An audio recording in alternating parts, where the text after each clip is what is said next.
Madhumita Natarajan. I'm on one of the lanes in Kalali. Just behind the BDA quarters. Just have a look at the condition of this road. This road has been in this condition for several years. Not just that, the debris collected from the road work has been dumped here, and this has been the case for the past 7 to 8 years, is what one of the residents here had to say. What took them this long? Who is responsible for this? Who is going to take the accountability for this is the bigger question. Just have a look.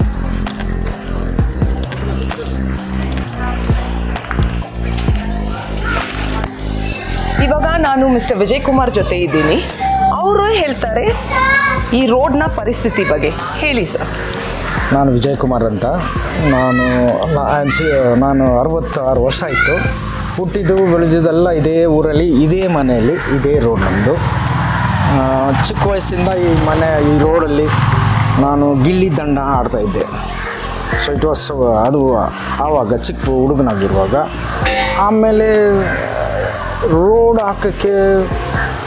ಹಾಕಿದ್ರು, ನೀರಿಗೆ ಈ sanitary ಅವರೆಲ್ಲ ಬಂದು ರೋಡನ್ನ ಡಿಗ್ ಮಾಡಿ ಪೈಪ್ಲೈನೆಲ್ಲ ಹಾಕೋದು. But road ಆಗ್ತಾಯಿಲ್ಲ.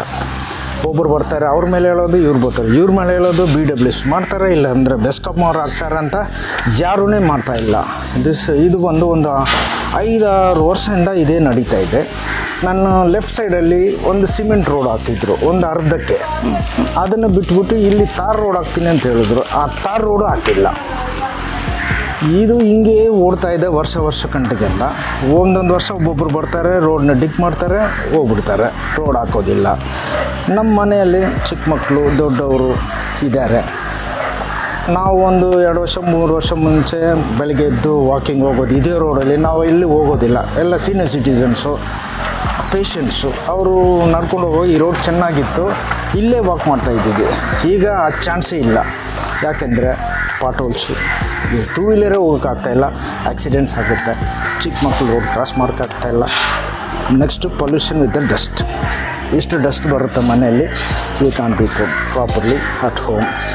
Infants are there, old age people, senior citizens are there at home. So I request ಒಂದು ಅಥಾರಿಟೀಸ್ಗೆ, BBMP ಇರ್ಬೋದು, BWS ಇರ್ಬೋದು, ಬೆಸ್ಕಾಮ್ ಅವ್ರಿಗೆಲ್ಲ ಒಂದು ರಿಕ್ವೆಸ್ಟ್ ಏನು ಮಾಡೋದ್ರಿಂದ ಎಷ್ಟು ಜಲ್ದಿ ಆಗುತ್ತೋ ಈ ರೋಡ್ ಎಲ್ಲ ಹಾಕ್ಬಿಟ್ರು ನಮಗೆ ಒಂದು ಅನುಕೂಲ ಮಾಡಿಕೊಟ್ರೆ ಚೆನ್ನಾಗಿರುತ್ತೆ. ಓಕೆ ಸರ್, ಈ ಸ್ಟ್ರೀಟ್ ಲೈಟ್ಸ್ ಬಗ್ಗೆ, ಇದು ಸ್ಟ್ರೀಟ್ ಲೈಟ್ಸ್ ವರ್ಕ್ ಆಗ್ತಾ ಇದೆಯಾ? Street light madam condition. Street light ಅವರು ಒಂದೊಂದು ವಾರಕ್ಕೆ ಒಂದು ಥರ್ಸ್ಡೇ ಅಂತ ಇಟ್ಟಿರ್ತಾರೆ.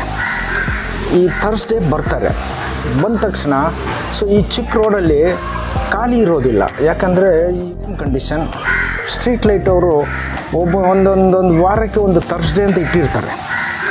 ಮನೆಗಳು ಜಾಸ್ತಿ ಆಯಿತು, ವೆಹಿಕಲ್ಸ್ ಜಾಸ್ತಿ ಆಯಿತು. ಫಾರ್ ಎಕ್ಸಾಂಪಲ್, ನಾವು ಕಂಬ ಹತ್ರ ಒಂದು 2 ವೀಲರ್ ಪಾರ್ಕ್ ಮಾಡಿ ಇಟ್ಟುಬಿಟ್ಟಿರ್ತಾನೆ. So he takes a chance. ಅವರು ಒಂದು ಚಾನ್ಸ್ ತೊಗೊಳ್ತಾರೆ, ನೀವು 2 ವೀಲರ್ ತೊಗೊಳ್ರಿ, ಆಮೇಲೆ ಅದು ರಿಪೇರ್ ಮಾಡೋದಂತ. ಸೊ ಆ ಪರ್ಸನ್ ಎಲ್ಲೋ ಹೋಗಿರ್ತಾನೆ, ಹಾಗೆ ಬಿಟ್ಬಿಟ್ಟು ಹೋಗ್ಬಿಡ್ತಾರೆ.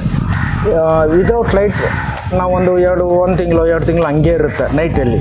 ಇದೊಂದು ರೀಸನ್ನು. ರೋಡಲ್ಲಿ ನಾವು ಓಡಾಡೋಕ್ಕಾಗ್ತಾಯಿಲ್ಲ ವಿದೌಟ್ ಲೈಟು. ಚಿಕ್ಕ ಮಕ್ಕಳು ನೈಟಲ್ಲಿ ಸೆಕ್ಯೂರಿಟಿ ಪ್ರಾಬ್ಲಮ್. ಈ ಲೈಟ್ ಉರಿಯೋದಿಲ್ಲ, ಯಾರು ಬರ್ತಾರೆ, ಈ ಸ್ವಿಗ್ಗಿ ಪೀಪಲ್ ಬರ್ತಾರಾ, ಯಾರು ಬರ್ತಾರ ಅಂತ ಸ್ವಲ್ಪ ಡೇಂಜರಸ್ ಆಗುತ್ತೆ ಇದೆ. So I request the BESCOM people, ಅವ್ರು ಬಂದು ಈ ಲೈಟ್ಸ್ ಎಲ್ಲ ಸ್ವಲ್ಪ ಆಗಿಬಿಟ್ರೆ ಸೆಕ್ಯೂರಿಟಿ ಪರ್ಪಸ್ ನಮಗೆ ಸ್ವಲ್ಪ ಚೆನ್ನಾಗಿರುತ್ತೆ.